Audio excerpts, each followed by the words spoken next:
रात के 11 बज चुके थे। पूरा शहर रोशनी से जगमगा रहा था, लेकिन एक छोटा सा कमरा जिसके अंदर किताबें और लैपटॉप बिखरे पड़े थे, वहां का माहौल अलग ही था। आरव नाम का एक नौजवान अपनी स्क्रीन पर झुका हुआ बैठा था। उसकी आंखों में नींद नहीं थी, बल्कि बेचैनी थी। आरव पेशे से डेटा जर्नलिस्ट था। सच खोजना, आंकड़ों के पीछे छुपी कहानी निकालना और जनता तक पहुंचाना ही उसका धर्म था। लेकिन धर्म निभाना आसान कहाँ होता है। सामने खड़ा था एक विशाल कॉरपोरेट जो फैक्ट्री के जरिए न केवल नदी का पानी प्रदूषित कर रहा था, बल्कि डिजिटल मीडिया पर झूठ का साम्राज्य भी खड़ा कर चुका था।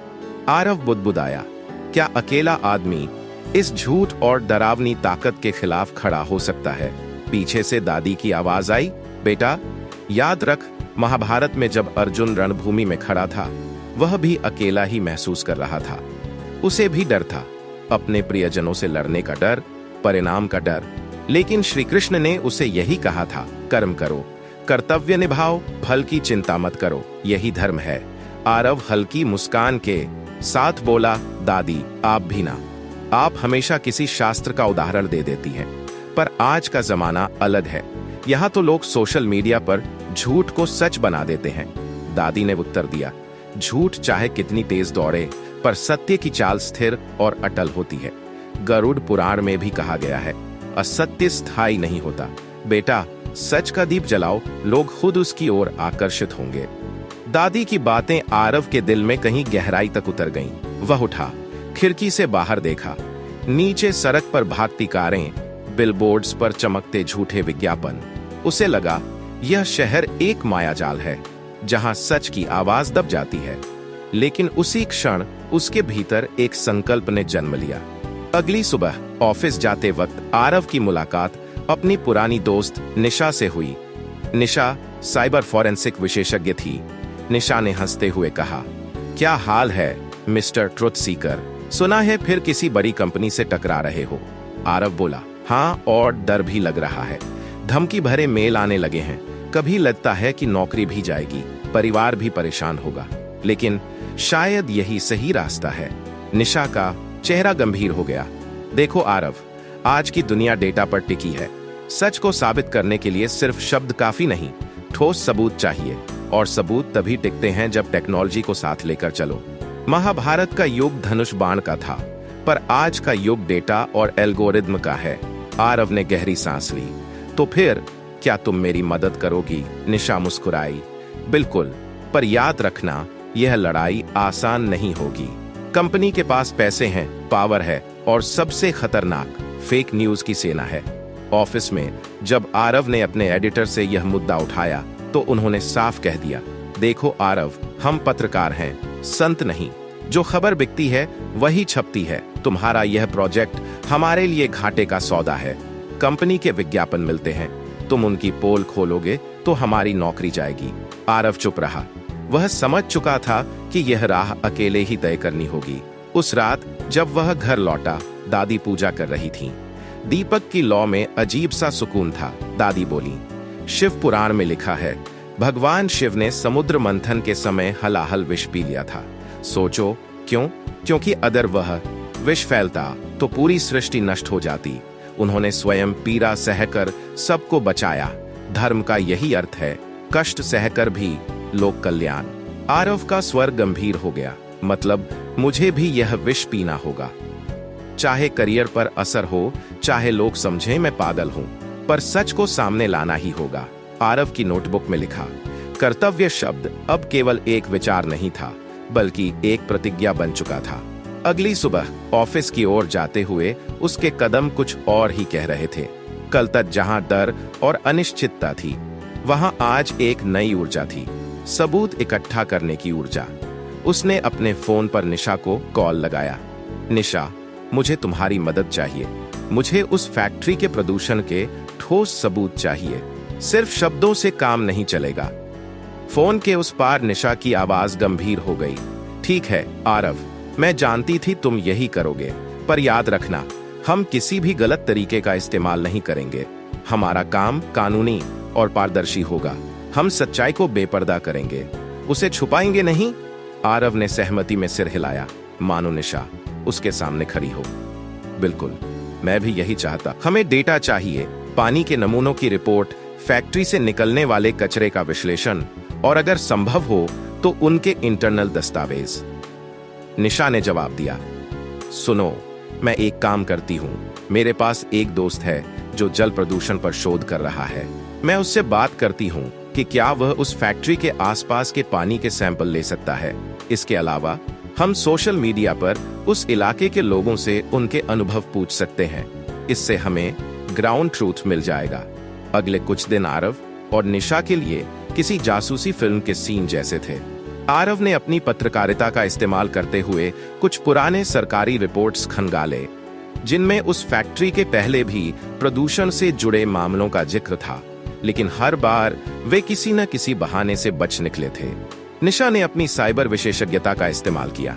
उसने उस इलाके के पब्लिक वाईफाई नेटवर्क और सीसीटीवी फुटेज को खंगालना शुरू किया, ये पता लगाने के लिए कि फैक्ट्री से निकलने वाले पानी का बहाव कहां जा रहा था। आरव, निशा ने एक शाम फोन पर कहा, मुझे कुछ संदिग्ध मिला है। कुछ सीसीटीवी फुटेज में रात के समय बड़े बड़े टैंकरों को फैक्ट्री से निकलते और फिर नदी के पास एक सुनसान जगह पर रुकते हुए देखा जा सकता है। यह एक बड़ी सफलता थी। आरव के चेहरे पर पहली बार एक उम्मीद की किरण दिखाई दी। क्या तुम फुटेज को और स्पष्ट कर सकती हो? निशा ने कहा, हाँ, पर यह काफी लंबा और जटिल काम होगा। हमें यह भी पता लगाना होगा कि इन टैंकरों में क्या था। उसी रात जब आरव अपने लैपटॉप पर काम कर रहा था, उसका फोन बजा। एक अनजान नंबर से कॉल था। फाइलें छोड़ दो, जो काम कर रहे हो वह बंद कर दो, वरना। आवाज धीमी लेकिन धमकी भरी थी। आरव का दिल धड़कने लगा, उसके हाथ कांपने लगे। उसने तुरंत कॉल काट दिया। एक पल के लिए उसे लगा कि वह यह सब छोड़ दे, अपने परिवार की सुरक्षा के बारे में सोचे। यह सच में एक युद्ध था और उसे पहली चोट लग चुकी थी। वह बेचैन होकर उठा और अपनी दादी के पास गया, जो पूजा के बाद ध्यान में दादी, मैं यह नहीं कर पाऊंगा। मुझे डर लग रहा है, मुझे धमकी मिली है, मुझे अपनी नौकरी, अपने परिवार और अपनी साख खोने का डर है। दादी ने आंखें खोलीं। उनकी शांत आंखों में आरव को एक असीम धैर्य दिखाई दिया। बेटा, उन्होंने धीमी लेकिन दृढ़ आवाज में कहा, महाभारत में श्री कृष्ण ने अर्जुन से केवल कर्म करने को नहीं कहा था, बल्कि यह भी कहा था कि जब भी धर्म की राह पर चलो तो हर तरह की बाधाओं और भय का सामना करने के लिए तैयार रहो। युद्ध भूमि में जहां अपने ही भाई सामने खड़े हो, वहां लड़ने का निर्णय लेना आसान नहीं था। आरव ने पूछा, पर यह डर मुझे कमजोर कर रहा है। दादी ने उसे अपने पास बिठाया और उसके सिर पर हाथ फेरा। शिव पुराण में भगवान शिव को नीलकंठ कहा गया है। क्या तुम जानते हो क्यों? आरव चुप रहा। जब समुद्र मंथन से हलाहल विष निकला तो पूरी सृष्टि उसके प्रभाव से जलने लगी थी। उस समय भगवान शिव ने उस पूरे विष को पी लिया। उन्होंने उसे अपने गले में रोक लिया ताकि वह न तो बाहर फैले और न ही शरीर के भीतर जाए। उनकी गर्दन नीली पड़ गई और वे नीलकंठ कहलाए। इसका क्या मतलब है? आरव ने पूछा। इसका मतलब है बेटा कि धर्म की राह पर चलते हुए तुम्हें भी ऐसे विष पीने पड़ सकते हैं। ये विष डर के हो सकते हैं, धमकियों के हो सकते हैं या लोगों की नकारात्मक बातों के हो सकते हैं। इन विषों को पीकर भी तुम्हें लोक कल्याण के लिए काम करते रहना है। कठिनाइयां सहना ही धर्म की सच्ची परीक्षा है। अगर तुम यह विष बाहर निकाल दोगे तो इसका असर लोगों पर होगा। अगर तुम इसे अपने भीतर फैला लोगे तो तुम टूट जाओगे। दादी की बातें आरव के मन में एक गहरा अर्थ भर रही थीं। उसे लगा कि वह सिर्फ एक पत्रकार नहीं, बल्कि एक नीलकंठ बनने की कोशिश कर रहा था, जो विष पीकर भी लोकहित का काम करता है। उसने अपने भीतर के डर को स्वीकार किया, लेकिन उसे अपने ऊपर हावी नहीं होने दिया। उसने तय किया वह और भी दृढ़ता से काम करेगा, लेकिन कानूनी और पारदर्शी तरीके से। वह किसी भी तरह के बदले या हिंसा में नहीं पड़ेगा। उसे पता था कि उसकी असली ताकत उसकी सच्चाई और ईमानदारी में है, न कि किसी भी तरह के बदले की भावना में। अगले दिन आरव ने निशा को फोन किया। निशा, मैं तैयार हूं। हमें और सबूत चाहिए और इस बार हम कोई कसर नहीं छोड़ेंगे। हम हर एक धागे को खींचेंगे जब तक कि सच्चाई का पूरा जाल सामने ना आ जाए। निशा ने मुस्कान के साथ जवाब दिया, मुझे तुम पर पूरा भरोसा था आरव। चलो काम शुरू करते हैं। ये लड़ाई अभी शुरू हुई थी और आरव ने अपना पहला विष पी लिया था। वह जानता था कि आगे और भी विष आएंगे, लेकिन उसके भीतर अब नीलकंठ का संकल्प जाग चुका था। आरव और निशा की टीम अब पूरी तरह से काम में जुट चुकी थी। रात दिन की मेहनत के बाद उन्होंने कुछ ठोस सबूत इकट्ठा कर लिए थे। पानी के नमूने की शुरुआती रिपोर्ट में भारी धातुओं की मात्रा सामान्य से कहीं ज्यादा थी। सीसीटीवी फुटेज में दिख रहे टैंकरों का नंबर प्लेट भी निशा ने मुश्किल से ट्रैक कर लिया था, जिससे यह साबित हो रहा था कि वे टैंकर अक्सर शहर के बाहरी इलाकों में जाते थे, जहां पानी का निकास होता था। आरव के मन में एक उम्मीद जाग रही थी कि अब वह इस सच को दुनिया के सामने ला पाएगा। लेकिन तभी उनके फोन पर एक नोटिफिकेशन आया। सोशल मीडिया पर एक वीडियो वायरल हो रहा था। उसका शीर्षक था, सच्चाई का मुखौटा पहनकर करता है ब्लैकमेल। आरव ने जैसे ही वह वीडियो खोला, उसके पैरों तले जमीन खिसक गई। वीडियो में आरव जैसा दिखने वाला एक व्यक्ति फैक्ट्री के मालिक से एक लिफाफा लेते हुए दिख रहा था। वीडियो की क्वालिटी बहुत खराब थी, लेकिन उसमें दिखने वाला चेहरा बिल्कुल आरव का था। यह एक डीप फेक वीडियो था। यह सच नहीं है, आरव चिल्लाया। उसके हाथ कांप रहे थे। यह सरासर झूठ है। उसने तुरंत निशा को कॉल किया। निशा, यह क्या है? किसी ने मेरा डीप फेक वीडियो बनाया है। मेरी साख पर हमला हो रहा है। निशा की आवाज शांत थी, लेकिन उसमें चिंता झलक रही थी। मुझे पता था आरव, यह उनकी चाल है। जब वे सच्चाई का सामना नहीं कर पाते तो चरित्र पर हमला करते हैं। इस तरह के डीप फेक को बनाना अब बहुत आसान हो गया है। इसे तोड़ना मुश्किल है, लेकिन असंभव नहीं। आरव ने पूछा, लेकिन कैसे? जब लोग सच को देख ही नहीं पा रहे तो हम उन्हें कैसे समझाएंगे? निशा ने कहा, यह जंग फैक्ट और फेक के बीच की है। हमें एक एक करके हर झूठ को तोड़ना होगा, और इसके लिए हमें सिर्फ सबूत नहीं बल्कि लोगों का भरोसा भी जीतना होगा। हमें जनता को यह सिखाना होगा कि असली और नकली में फर्क कैसे करें। आरव ने अपनी दादी को डीप फेक के बारे में बताया। दादी ने शांत स्वर में कहा, गरुड़ पुराण में कहा गया है, असत्य क्षणिक है, सत्य स्थायी। बेटा, झूठ को फैलने में क्षण भर लगता है, क्योंकि वह हवा में उड़ता है, लेकिन सत्य को अपनी जगह बनाने में समय लगता है, क्योंकि उसे जमीन पर चलना होता है, क्योंकि उसे जमीन पर चल है। सत्य को व्यवस्थित करो, वह अपना प्रभाव खुद दिखाएगा। दादी की बात ने आरव को एक नई दिशा दी। वह समझ गया कि सिर्फ सफाई देने से काम नहीं चलेगा। उसे लोगों को सशक्त बनाना होगा ताकि वे खुद सच को पहचान सकें। उसने और निशा ने मिलकर एक योजना बनाई। वे शहर के एक पार्क में एक ओपन मीटअप का आयोजन करेंगे। उसका शीर्षक था, फैक्ट बनाम फेक, सच को पहचाने। मीटअप में कुछ ही लोग आए। आरव ने उनसे सीधे संवाद किया। उसने न केवल फैक्ट्री के प्रदूषण के सबूत दिखाए, बल्कि उस डीप फेक वीडियो का भी जिक्र किया। आप में से कितने लोगों ने वह वीडियो देखा है? उसने पूछा। कुछ हाथ उठे। क्या आपको लगता है कि वह वीडियो सच है? लोग चुप रहे। आरव ने कहा, देखिए, हमारा लक्ष्य आपको किसी पर विश्वास करने के लिए मजबूर करना नहीं है। हमारा लक्ष्य आपको यह बताना है कि आप खुद कैसे पता लगा सकते हैं कि कौन सी जानकारी सही है और कौन सी जानकारी सही है और कौन सी गलत। हर तस्वीर, हर वीडियो में कुछ अदृश्य जानकारी छिपी होती है, जिसे मेटाडेटा कहते हैं। यह जानकारी बताती है कि वीडियो कब और कहां बनाया गया। निशा ने अपने लैपटॉप पर एक लाइव डेमो दिखाया।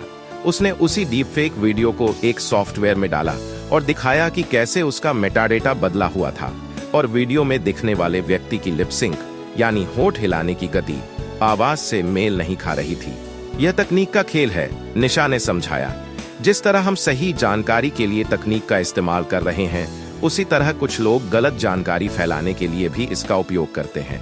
हमारा धर्म है कि हम इसका विवेकपूर्ण उपयोग करें। यह छोटा सा डिजिटल साक्षरता अभियान एक छोटा कदम था, लेकिन यह बहुत शक्तिशाली था।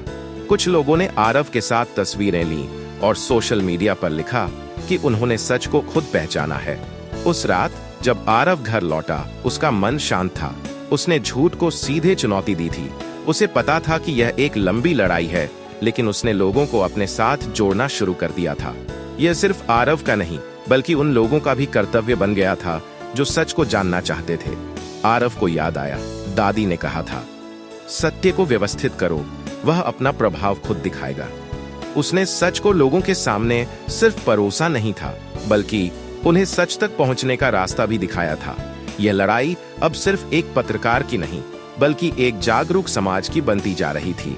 डीप फेक वीडियो का असर उतना नहीं हुआ जितना फैक्ट्री मालिकों ने सोचा था। आरव और निशा के डिजिटल साक्षरता अभियान ने लोगों को जागरूक कर दिया था। कुछ लोग अब खुद से उस वीडियो के मेटाडेटा की जांच कर रहे थे और सोशल मीडिया पर उसके झूठ का पर्दाफाश कर रहे थे। आरव को लग रहा था कि वह सही दिशा में जा रहा है, लेकिन शांत रहने वाली हर लहर के नीचे एक बड़ा तूफान छिपा होता है। अगले दिन आरव के घर के बाहर एक नोटिस चिपका मिला। यह फैक्ट्री की कानूनी टीम की तरफ से था। उसमें लिखा था कि आरव उनकी कंपनी की साख को नुकसान पहुंचाने के लिए मानहानि का मुकदमा झेलने के लिए तैयार रहे। नोटिस में यह भी बताया गया था कि उनकी कंपनी आरव पर 2 करोड़ के जुर्माने का दावा कर रही है। आरव के पिता ने जब यह देखा तो वे परेशान हो गए। आरव, मैंने तुम्हें हमेशा कहा था कि तुम बहुत बड़े मामलों में मत पड़ो, ट्राई तो करो। हमारी पूरी जिंदगी की कमाई भी इतनी नहीं है। माँ ने आरव से सवाल किया, तुम ये सब क्यों कर रहे हो? क्या एक अकेला आदमी इस बड़ी कंपनी से लड़ सकता है? हम सब खतरे में आ गए हैं। आरव ने उन्हें समझाने की कोशिश की। माँ, पिताजी, मैं सच की लड़ाई लड़ रहा हूँ।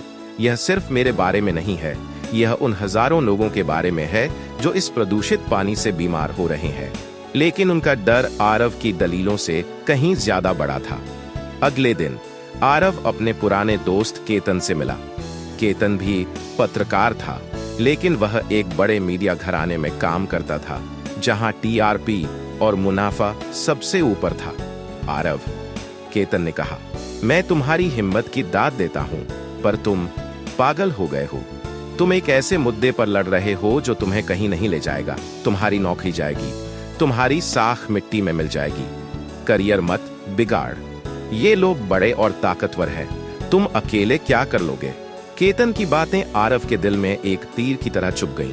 क्या वह सच में अकेला था? क्या उसका आदर्शवाद उसे एक ऐसी खाई में धकेल रहा था जहां से वापसी मुमकिन नहीं थी? उसके भीतर एक आंतरिक प्रश्न ने सिर उठाया, क्या अकेला आदमी सिस्टम बदलेगा? उसने घर लौटकर अपनी दादी से यह सवाल किया, दादी, सब कहते हैं मैं अकेला हूँ। मैं एक एक करके सबूत जुटा रहा हूँ, लोगों को जागरूक कर रहा हूँ, लेकिन वे मुझ पर मानहानि का केस कर रहे हैं, मेरे घर पर नोटिस भेज रहे हैं। मुझे सच में लगने लगा है कि मैं अकेला हूँ। मैं क्या करूँ? दादी ने उसे शांत स्वर में देखा। बेटा, उन्होंने कहा, क्या तुमने कभी महाभारत के बारे में सोचा है, जब कौरवों की सेना बहुत विशाल थी और पांडव केवल 5 थे? क्या भीम अकेला नहीं था जब उसे विशालकाय हिडिंब और बकासुर से लड़ना पड़ा था? वह अकेला था, पर वह हार नहीं मानता था। आरव ने पूछा, पर भीम तो ताकतवर था। दादी ने मुस्कुराकर कहा, सिर्फ शारीरिक ताकत नहीं बेटा, महाभारत में भी भीम अकेला नहीं था, उसके साथ धर्म और सत्य था। जब तुम सत्य के साथ खड़े होते हो तो लोग अपने आप तुम्हारे साथ आ जाते हैं। तुम्हें बस शुरुआत करनी होती है, पहले तुम खड़े तो हो। दादी की बातें एक बार फिर आरव के लिए रोशनी की किरण बनी। उसे एहसास हुआ कि वह अकेला नहीं था। उसके पास निशा थी, जिसके पास वे लोग थे जो उस मीटअप में आए थे। उसे बस इन छोटे छोटे दीपों को एक साथ लाना था। उसने तय किया कि अब वह इस लड़ाई को अकेले नहीं लड़ेगा। उसे अपने रिस्क को साझा करना होगा। उसे अलग अलग क्षेत्रों के विशेषज्ञों को इस लड़ाई में जोड़ना होगा। एक डॉक्टर जो मेडिकल डेटा के साथ आए, एक वकील जो कानूनी रास्ते बताए, और भी कई लोग जो इस नेक काम में उसकी मदद कर सकें। उसने अपनी नोटबुक में एक नया शीर्षक लिखा, साझेदारी, साहस और रणनीति। आरव जानता था कि यह आसान नहीं होगा। लोगों को इस तरह के जोखिम भरे काम में शामिल होने के लिए मनाना मुश्किल होगा, लेकिन दादी की बात ने उसे साहस दिया था। सत्य के साथ खड़े लोग अपने आप आ जाते हैं। अब उसे बस उन लोगों को खोजना था। उसने अपनी मेज पर निशा को फोन लगाया। निशा, हमें एक टीम बनानी होगी, एक ऐसी टीम जो हर मोर्चे पर इस झूठ का सामना कर सके, कानून और स्वास्थ्य। क्या तुम किसी ऐसे डॉक्टर और वकील को जानती हो जो हमारी मदद कर सकें? चौथे अध्याय का अंत होता है एक नई उम्मीद और दृढ़ संकल्प के साथ। आरव अब अकेला नहीं था। उसने अपनी हार को स्वीकार करने की बजाय उसे अपनी सबसे बड़ी ताकत बना लिया था। लोगों को अपने साथ जोड़ने की ताकत। बाहर चांद बादलों के पीछे से निकलकर एक बार फिर उसे रोशनी दिखा रहा था। आरव ने निशा को फोन पर अपनी योजना बताई। निशा तुरंत समझ गई कि अकेले लड़ने की बजाय यह एक बहुत ही प्रभावी रणनीति होगी। उसने कहा, ठीक है, मैं जानती हूँ एक डॉक्टर को और एक वकील को जो सामाजिक न्याय के मुद्दों पर काम करते हैं। वे दोनों ही बहुत ईमानदार हैं और शायद हमारी मदद कर सकें। सबसे पहले वे डॉक्टर रीता से मिले, जो एक सरकारी अस्पताल में काम करती थी। रीता ने आरव को देखते ही कहा, मैंने तुम्हारे बारे में सुना है, तुम एक बहादुर इंसान हो। आरव ने कहा, डॉक्टर, बहादुरी से काम नहीं चलेगा, मुझे ठोस सबूत चाहिए।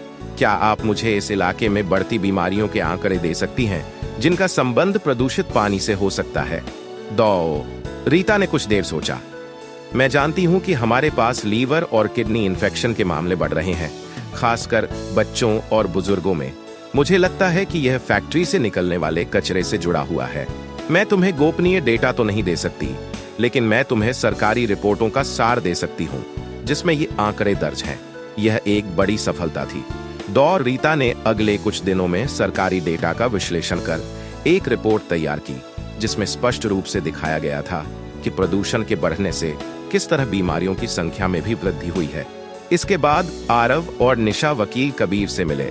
कबीर एक शांत और गंभीर व्यक्ति थे, लेकिन उनकी आंखों में न्याय के प्रति एक गहरी आस्था थी।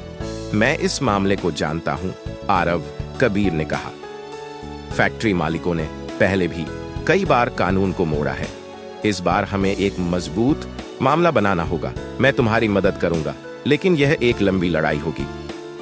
हम सबसे पहले जन सुनवाई के लिए आवेदन करेंगे और साथ ही आरटीआई सूचना का अधिकार के तहत सभी सरकारी रिकॉर्ड की मांग करेंगे।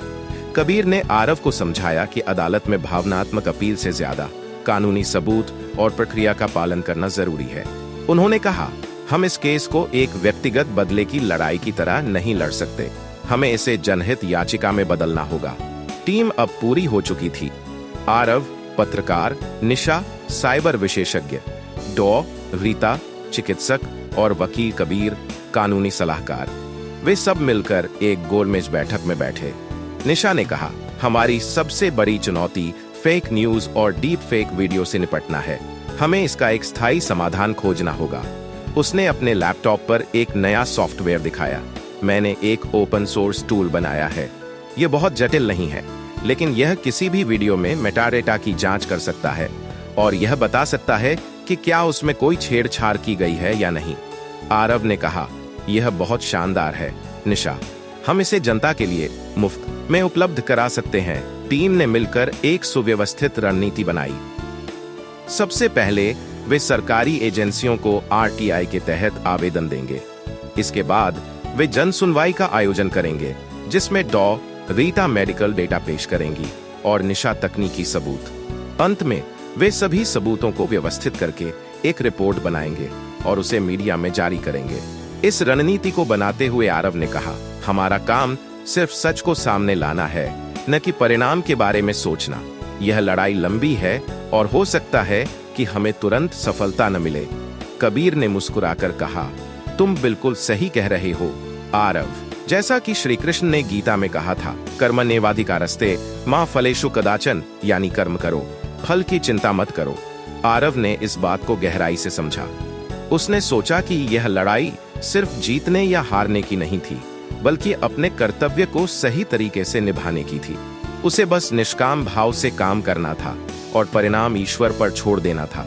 उस रात आरव ने अपनी दादी से कहा, दादी, अब मैं अकेला नहीं हूँ, मेरे पास एक टीम है, मुझे अब डर नहीं लगता। दादी ने आरव के माथे पर हाथ रखा और कहा, जब तुम धर्म की राह पर चलते हो तो तुम कभी अकेले नहीं होते। तुम्हारी निष्ठा ही तुम्हारी सबसे बड़ी ताकत होती है। 5वें अध्याय का अंत होता है एक मजबूत और एकजुट टीम के साथ, जो अपने नैतिक मूल्यों पर अडिग है। वे अब सिर्फ लड़ नहीं रहे थे, बल्कि एक ऐसी रणनीति बना रहे थे जो सत्य को उजागर करने के लिए हर मोर्चे पर काम करे। तारीख तय हो गई थी। नगर भवन में जन सुनवाई का आयोजन किया गया। यह आरव और उसकी टीम का पहला सार्वजनिक मोर्चा था, जहां उन्हें सीधे फैक्ट्री मालिकों और उनके प्रतिनिधियों का सामना करना था। हॉल खचाखच भरा हुआ था। पत्रकार, स्थानीय नेता और शहर के आम नागरिक अपनी अपनी सीटों पर बैठे थे। हर कोई यह जानने को उत्सुक था कि यह लड़ाई किस दिशा में जाएगी। सबसे पहले फैक्ट्री के प्रतिनिधियों ने बात करना शुरू किया। उनके पास बड़ी बड़ी स्लाइड्स थीं, जिनमें दिखाया गया था कि उनकी फैक्ट्री पर्यावरण के सभी नियमों का पालन करती है। हमारे पास अंतरराष्ट्रीय मानक के शुद्धिकरण प्लांट हैं, एक प्रतिनिधि ने कहा। ये सभी आरोप निराधार हैं और केवल हमारी कंपनी की साख को नुकसान पहुंचाने के लिए लगाए गए हैं। उनकी प्रस्तुति बहुत प्रभावशाली थी। आंकड़ों को इस तरह से पेश किया गया था कि वे निर्दोष लगें। हॉल में फुसफुसाहट शुरू हो गई। लोग सोचने लगे कि शायद आरव ने गलती की है। तभी आरव उठा और उसने माइक संभाला। धन्यवाद सर, उसने शांत स्वर में कहा। आपकी प्रस्तुतियां बहुत शानदार हैं, लेकिन क्या आप हमें यह बता सकते हैं कि ये आंकड़े कितने समय के हैं और ये पानी के नमूने कहां से लिए गए हैं? फैक्ट्री प्रतिनिधि थोड़ा परेशान हुआ। यह हमारे इंटरनल डेटा पर आधारित है, आरव ने कहा। क्या हम उन डेटा का विश्लेषण कर सकते हैं? प्रतिनिधि ने इनकार कर दिया। यह हमारी कंपनी का गोपनीय डेटा है। यहीं पर निशा ने अपनी बारी ली। उसने एक बड़ी स्क्रीन पर अपने ग्राफ और चार्ट दिखाना शुरू किया। यह डेटा पब्लिक डोमेन में उपलब्ध है, उसने कहा। हमने पिछले 3 महीनों में फैक्ट्री के आसपास के पानी के सैटेलाइट इमेजरी और सेंसर डेटा का विश्लेषण किया है। आप देख सकते हैं कि किस तरह से फैक्ट्री से निकलने वाले पानी में जहरीले रसायनों का स्तर लगातार बढ़ रहा है। हॉल में चुप्पी छा गई। ये आंकड़े सरकारी नहीं थे, लेकिन उनका विश्लेषण वैज्ञानिक रूप से सटीक था। इसके बाद डॉ. रीता ने माइक संभाला। उन्होंने अपनी रिपोर्ट पेश की। मैं पिछले 5 वर्षों से इस इलाके के सरकारी अस्पताल में काम कर रही हूँ, उन्होंने कहा। मेरे पास ऐसे सैकड़ों रोगियों का मेडिकल रिकॉर्ड है जिनमें लीवर और किडनी इन्फेक्शन के मामले लगातार बढ़ रहे हैं। हमारी रिपोर्ट में स्पष्ट रूप से बताया गया है कि इन बीमारियों का सीधा संबंध प्रदूषित पानी से है। उन्होंने कुछ पीड़ितों के नाम भी बताए जो इस समय अस्पताल में भर्ती थे। कुछ लोगों के लिए यह सिर्फ एक आंकड़ा था, लेकिन डॉ. रुईता ने इसे एक मानवीय चेहरा दिया था। हॉल में एक बेचैनी फैल गई। तभी भीड़ में से एक व्यक्ति ने चिल्लाया, यह सब राजनीति है। आप लोग जानबूझकर इस फैक्ट्री को बंद करवाना चाहते हैं। आरव ने माइक लिया और उस व्यक्ति की तरफ देखा। उसका स्वर शांत लेकिन दृढ़ था। गरुड़ पुराण में धर्म को केवल पूजा पाठ से नहीं जोड़ा गया, बल्कि लोकक्षेम से भी जोड़ा गया है, यानी लोक कल्याण। आज जब रोग फैल रहा है, बच्चों को प्रदूषित पानी पीना पड़ रहा है, तो हमारा पहला कर्तव्य क्या है? हमारा पहला कर्तव्य है जनहित। यह राजनीति नहीं, बल्कि हमारा नैतिक दायित्व है। उसकी बात ने जादू का काम किया। भीड़ पहली बार सोचने पर मजबूर हो गई। कुछ स्थानीय नेताओं ने भी धीरे धीरे सिर हिलाना शुरू कर दिया। वे समझ चुके थे कि यह सिर्फ एक कॉरपोरेट लड़ाई नहीं थी, बल्कि एक नैतिक मुद्दा था। जनसुनवाई खत्म हुई। फैक्ट्री के प्रतिनिधियों के चेहरे पर हार की शिकन थी। वे अपने झूठ के जाल में खुद ही फंस गए थे। आरव और उसकी टीम ने अपनी पहली सार्वजनिक लड़ाई जीत ली थी। उस रात आरव ने अपनी दादी से कहा, दादी, आज मैंने समझा कि ज्ञान और तकनीक का उपयोग तब तक अधूरा है जब तक वह धर्म यानी लोकहित के लिए न हो। सुनवाई के बाद शहर में माहौल बदल चुका था। लोग अब आरव के पक्ष में बातें करने लगे थे। मीडिया ने भी इस मुद्दे को गंभीरता से लेना शुरू कर दिया था। ऐसा लग रहा था मानो सत्य की पहली किरण ने अंधेरे को चीर दिया हो। लेकिन आरव जानता था कि यह शांति तूफान के आने से पहले की थी, और हुआ भी यही। रातों रात सोशल मीडिया पर एक नया डीप फेक वीडियो वायरल हो गया। यह पहले वाले से कहीं ज्यादा परिष्कृत और खतरनाक था। वीडियो में आरव को एक महंगे होटल के कमरे में दिखाया गया था, जहां वह किसी व्यक्ति से एक बड़ा सूटकेस ले रहा था। वीडियो में आवाज भी थी जिसमें आरव रिश्वत लेते हुए कह रहा था, यह काम हो जाएगा। पूरा शहर हिल गया। वह आरव, जिसे लोग ईमानदारी का प्रतीक मान रहे थे, अब सवालों के घेरे में था। पड़ोसियों ने आरव को देखकर आंखें फेर लीं। ऑफिस में उसके सहयोगी उससे दूर रहने लगे। उनका एडिटर, जो पहले चुप था, अब सीधे तौर पर पूछ रहा था, यह क्या है आरव? तुमने हमारी साख दांव पर लगा दी है। आरव पूरी तरह से टूट चुका था। यह हमला सिर्फ उसकी मुहिम पर नहीं, बल्कि उसके चरित्र पर था। उसे लगा कि लोग अब कभी उस पर विश्वास नहीं करेंगे। उसने खुद को कमरे में बंद कर लिया और फोन बंद कर दिया। उसके अंदर से आवाज आ रही थी, मैं हार गया। दादी उसके पास आई और उसके सिर पर हाथ फेरा। आरव ने रोते हुए कहा, दादी, यह सब क्या हो रहा है? मैं सच की राह पर चल रहा हूँ, फिर भी मुझे इतना कष्ट क्यों झेलना पड़ रहा है? दादी ने शांत स्वर में कहा, बेटा, शिव पुराण में सत्यन शिवन सुंदरम का एक गहरा अर्थ है। इसका मतलब है सत्य ही शिव है और शिव ही सुंदर है। इसका मतलब है कि सत्य अंततः अपने सुंदर रूप में प्रकट होता है, लेकिन उससे पहले उसे तप करना पड़ता है। अग्नि परीक्षा देनी पड़ती है। यह तप क्या है दादी? आरव ने पूछा। यह तप है बेटा, जब सब तुम्हारा साथ छोड़ दें तब भी अपने सत्य पर अडिग रहना। यह तप है जब लोग तुम पर झूठे आरोप लगाएं तब भी शांत और धैर्यवान रहना। यह तप है जब तुम्हारी साख मिट्टी में मिल रही हो तब भी यह विश्वास रखना कि सत्य की जीत निश्चित है। यह तपस्या ही वह अग्नि है जिसमें जलकर तुम्हारा सत्य और भी ज्यादा उज्जवल हो जाएगा। दादी की बातें आरव के भीतर एक नई ऊर्जा भर रही थीं। उसने अपने आंसू पोंछे और निशा को फोन लगाया। निशा, हमें इस वीडियो का जवाब देना होगा।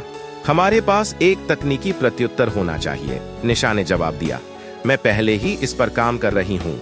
आरव, मैंने इस वीडियो की फॉरेंसिक जांच शुरू कर दी है। अगले कुछ घंटों में निशा ने उस वीडियो की परतें खोल दी। उसने एक विस्तृत रिपोर्ट तैयार की जिसमें उसने कई तकनीकी खामियां उजागर की। मेटाडेटा। वीडियो का मेटाडेटा दिखाता था कि इसे एक एडिटिंग सॉफ्टवेयर में कई बार संशोधित किया गया था। Frame interpolation.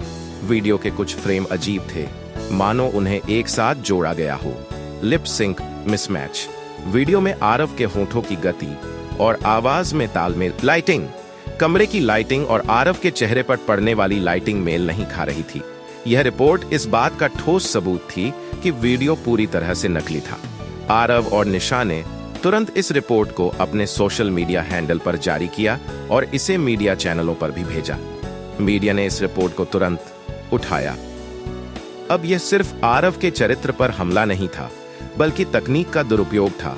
जनता ने भी इस बार खुद जांच की और पाया कि यह वीडियो पूरी तरह से झूठा था। आरव ने सांस ली। वह जानता था कि लड़ाई अभी खत्म नहीं हुई थी, लेकिन उसने एक बार फिर से खुद को साबित कर दिया था। उसने तप किया था और उसका सत्य एक बार फिर सुंदर रूप में प्रकट हुआ था। जन सुनवाई और डीप फेक हमले का जवाब देने के बाद आरव की टीम ने अपनी अगली चाल चली। वकील कबीर ने कोर्ट में एक अंतरिम याचिका दायर की जिसमें फैक्ट्री के खिलाफ सबूतों को पेश किया गया। याचिका में कहा गया था कि जब तक मामले की पूरी जांच नहीं हो जाती तब तक फैक्ट्री के प्रदूषण फैलाने वाले हिस्से पर ताला लगा दिया जाए। कबीर ने तर्क दिया कि यह मामला केवल आर्थिक नहीं बल्कि सीधे तौर पर जन स्वास्थ्य से जुड़ा है। कोर्ट ने याचिका स्वीकार कर ली और अगली सुनवाई की तारीख तय। फैक्ट्री के मालिक अब कोने में आ चुके थे। वे जानते थे कि आरव के पास ठोस सबूत थे और उनकी कानूनी टीम कमजोर पड़ रही थी। एक शाम आरव के फोन पर एक अनजान नंबर से कॉल आया। फोन पर फैक्ट्री के मालिक का एक प्रतिनिधि था। मिस्टर आरव, प्रतिनिधि ने बहुत ही विनम्रता से कहा, हमारा आपकी बहादुरी और ईमानदारी के लिए बहुत सम्मान है। हम जानते हैं कि आपकी लड़ाई सच की है, लेकिन इस लड़ाई में आप और आपका परिवार बहुत कुछ खो रहे हैं। हमें पता चला है कि आपके पिताजी की तबीयत खराब रहती है और उनकी दवाइयां बहुत महंगी है। आरव चुपचाप सुनता रहा। हमने सोचा कि हम इस मामले को यहीं सुलझा लें। आप इस याचिका को वापस ले लीजिए और हम आपके पिताजी की दवाओं का पूरा खर्च उठाएंगे। हम आपके लिए एक अच्छी नौकरी का इंतजाम भी कर सकते हैं जहां आप आराम से काम कर सकें। यह सब बिना किसी को पता चले हो जाएगा। यह एक चौंकाने वाला ऑफर था, एक ऐसा ऑफर जो आरव के सबसे कमजोर बिंदु पर वार कर रहा था, उसके परिवार की सुरक्षा और स्वास्थ्य। उसने तुरंत कॉल काट दिया और अपनी माँ और पिताजी के पास गया। उसने उन्हें इस ऑफर के बारे में बताया। माँ की आंखों में पहली बार राहत की एक झलक दिखाई दी। आरव, माँ ने कहा, देखो हम जानते हैं कि तुम सही हो, लेकिन हम कितनी और परेशानियां झेलेंगे। पिताजी की दवा का खर्च, हमारी आर्थिक स्थिति भी तो देखो। यह एक मौका है कि हम इस मुसीबत से बाहर निकल सकें। पिताजी ने भी कहा, बेटा कभी कभी हमें अपने आदर्शों से समझौता करना पड़ता है। हर लड़ाई जीती नहीं जाती। आरव के लिए यह एक बहुत बड़ी नैतिक दुविधा थी। एक तरफ उसका धर्म और कर्तव्य था, जो कि जनहित के लिए लड़ना था। दूसरी तरफ उसका परिवार था, जिसकी सुरक्षा और आराम के लिए वह कुछ भी कर सकता था। उसके मन में महाभारत के कई दृश्य घूमने लगे। उसे लगा कि वह एक ऐसी रणभूमि में खड़ा है जहां हर रास्ता मुश्किल था। वह अपनी दादी के पास गया। दादी, उसने कहा, वे मुझे एक ऐसा ऑफर दे रहे हैं जिससे मेरे परिवार की सारी मुश्किलें हल हो जाएंगी। मेरी माँ और पिताजी चाहते हैं कि मैं इसे स्वीकार कर लूं। मेरा मन कहता है कि यह सही नहीं है, पर मेरा दिल कहता है कि मैं अपने परिवार के लिए यह करूं। दादी ने उसे शांत करते हुए कहा, बेटा महाभारत में श्री कृष्ण को भी ऐसा ही एक ऑफर मिला था। जब दुर्योधन ने उन्हें शांति दूत के रूप में अपने महल में बुलाया, तो उसने श्री कृष्ण को सोने के थाल में पकवान परोसे और उन्हें अपनी सेना के पक्ष में आने का प्रलोभन दिया। तो क्या हुआ? आरव ने पूछा। श्री कृष्ण ने दुर्योधन की दावत को ठुकरा दिया। दादी ने कहा, उन्होंने कहा, मैं तुम्हारे महल में आया हूँ, लेकिन मैं तुम्हारे महल का भोजन नहीं कर सकता, क्योंकि जो भोजन अन्याय के धन से बना हो उसे ग्रहण करना धर्म नहीं है। श्री कृष्ण ने अपने आदर्शों से समझौता नहीं किया, क्योंकि वे जानते थे कि अन्याय के साथ भोजन करना भी अन्याय का हिस्सा बनना है। दादी ने आरव की आंखों में देखा और कहा, अन्याय के धन से अपने परिवार की सुविधा नहीं जोड़ी जाती। बेटा, अगर तुम यह ऑफर स्वीकार कर लेते हो तो तुम भी उस अन्याय का हिस्सा बन जाओगे जिसका तुम विरोध कर रहे हो। क्या तुम उस पैसे से अपने पिताजी की दवा खरीद पाओगे जो उस फैक्ट्री के जहर से बनी है? आरव ने इस बात को गहराई से समझा। उसने महसूस किया कि वह सिर्फ अपने परिवार के लिए ही नहीं, बल्कि उस समाज के लिए भी जिम्मेदार था जिसने उस पर विश्वास किया था। उसने अपनी माँ और पिताजी के पास वापस जाकर कहा, मैं यह ऑफर स्वीकार नहीं कर सकता। अन्याय के साथ समझौता करना धर्म नहीं है। मैं इस लड़ाई को अंत तक लड़ूंगा। उस रात आरव ने अपनी टीम को फोन करके कहा, हमारा मुकाबला अब और भी कठिन है, लेकिन हम पीछे नहीं हटेंगे। हम अदालत में मिलेंगे।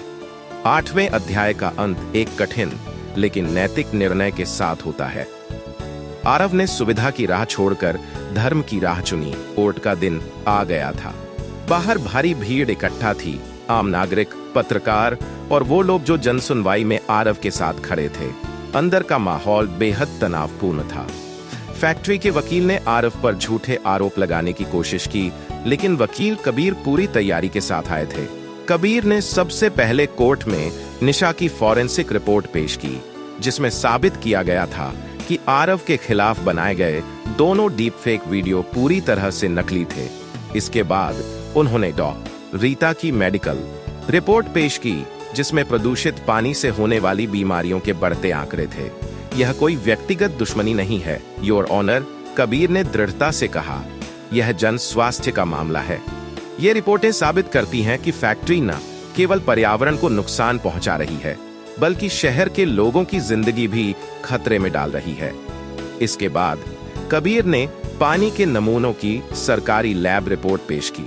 हमने ये नमूने एक सरकारी लैब में जांच करवाए हैं और ये रिपोर्टें दिखाती हैं कि फैक्ट्री से निकलने वाले पानी में जहरीले रसायनों का स्तर सामान्य से कहीं ज्यादा है।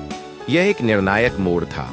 हर सबूत, हर दस्तावेज एक दूसरे से जुड़कर एक पूरी कहानी बता रहे थे। फैक्ट्री के वकील के पास इसका कोई जवाब नहीं था। न्यायाधीश ने सभी सबूतों को ध्यान से देखा और अगले कुछ ही घंटों में अपना अंतरिम फैसला सुनाया। इस मामले की गंभीरता को देखते हुए अदालत यह निर्देश देती है कि जब तक फैक्ट्री में शुद्धिकरण प्लांट नहीं लगाया जाता और सरकारी जांच पूरी नहीं होती, तब तक फैक्ट्री के प्रदूषण फैलाने वाले हिस्से पर तत्काल प्रभाव से ताला लगा दिया जाए। यह एक ऐतिहासिक जीत थी। कोर्ट के बाहर जब यह खबर फैली तो भीड़ में खुशी की लहर दौड़ गई। मीडिया ने तुरंत इस कहानी को कवर किया। अब तक जो मीडिया घराने चुप थे, वे भी सच्ची कहानी को प्रमुखता से दिखाने लगे। आरव को भीड़ ने घेर लिया। लोग उससे सवाल पूछ रहे थे।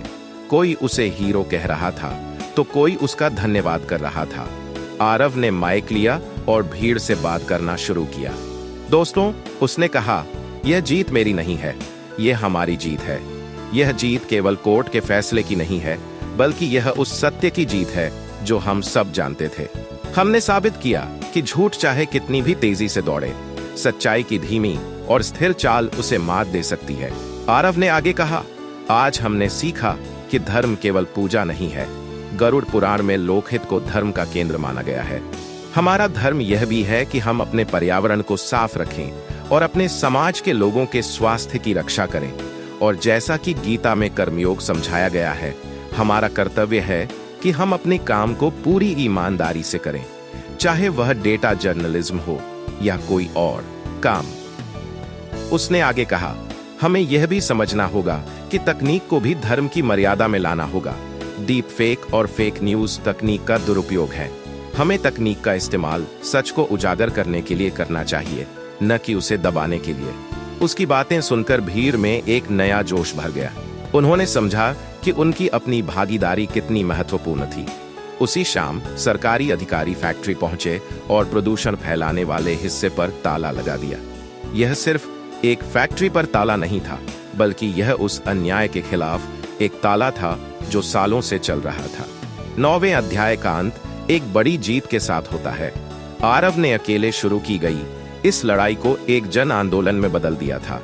समय धीरे धीरे आगे बढ़ रहा था। फैक्ट्री में शुद्धिकरण प्लांट लगाने का काम शुरू हो गया था। शहर की नदी का और जहरीला बच्चे फिर से उसमें खेलने लगे थे और मछलियां वापस आ रही थीं। यह बदलाव सिर्फ बाहरी नहीं था, बल्कि लोगों के भीतर भी हो रहा था। डीप फेक वीडियो को लेकर हुए विवाद के बाद सरकार ने स्कूलों में डिजिटल साक्षरता को एक अनिवार्य विषय बना दिया था। अब छात्रों को सिखाया जा रहा था कि फेक न्यूज और डीप फेक की पहचान कैसे करें। निशा ने अपने बनाए ओपन सोर्स टूल को स्थानीय भाषाओं में उपलब्ध कराया था, ताकि हर कोई इसका उपयोग कर सके। आरव अपने घर की बालकनी में बैठा था। नीचे सड़क पर चहल पहल थी। वह अब एक गुमनाम पत्रकार नहीं था, बल्कि एक नायक बन चुका था। पर उसे यह सब नहीं चाहिए था। वह बस अपने कर्तव्य का पालन कर रहा था। तभी उसकी दादी आईं और उसके बदल में बैठ गईं। बेटा, दादी ने कहा, तुम्हें कैसा महसूस हो रहा है? आरव ने मुस्कुराकर कहा, दादी, मुझे लगता है कि मैंने कुछ सीखा है। मैंने सीखा कि सच बोलना काफी नहीं, सच को व्यवस्थित करना पड़ता है। दादी ने सिर हिलाया। और क्या सीखा? आरव ने आगे कहा, मैंने सीखा कि तकनीक तलवार की तरह है। इसका उपयोग अच्छा काम करने के लिए भी किया जा सकता है और बुरा काम करने के लिए भी। इसे हमेशा धर्म की मर्यादा में रखना पड़ता है। हमारा धर्म यह भी है कि हम अपनी तकनीक को लोगों के कल्याण के लिए इस्तेमाल करें। दादी की आंखों में गर्व था। सही कहा। और तुमने एक और बात सीखी। तुमने सीखा कि अकेले खड़ा होना साहस है, लेकिन लोगों को अपने साथ जोड़ना करुणा है। आरव ने गहरी सांस ली।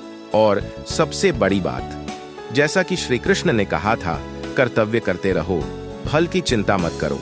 लेकिन आज मैंने समझा कि सिर्फ कर्तव्य काफी नहीं है। अगर उस कर्तव्य में करुणा और साहस न हो तो वह अधूरा है। मैंने उन लोगों की पीड़ा को महसूस किया जो बीमार थे, और यही मेरी करुणा थी। मैंने उस कॉर्पोरेट ताकत के खिलाफ खड़े होने का साहस दिखाया, और यही मेरी असली जीत है। आरव ने अपनी नोटबुक खोली और उसमें लिखा, सत्य, साहस, करुणा, आधुनिक धर्म। वह जानता था कि उसकी लड़ाई खत्म नहीं हुई थी। अभी और भी चुनौतियां आएंगी, लेकिन उसके पास अब एक स्पष्ट मार्ग था। निजी लाभ पर जन कल्याण को प्राथमिकता देना ही आज की असली तपस्या थी। कहानी का अंत एक शांत दृश्य के साथ होता है। आरव अपने परिवार के साथ नदी के किनारे टहल रहा था, जिसका पानी अब साफ था। उसके चेहरे पर शांति थी। उसने अपने भीतर के द्वंद्व को सुलझा लिया था। और यहीं पर मैं, दिवाकर, आपसे विदा लेता हूं। आरव की कहानी हमें यह सिखाती है कि हम सब अपने अपने जीवन में एक छोटे से योद्धा है। हमें बस अपने भीतर के आरव को जगाना है और अपने कर्तव्य पथ पर आगे बढ़ना है।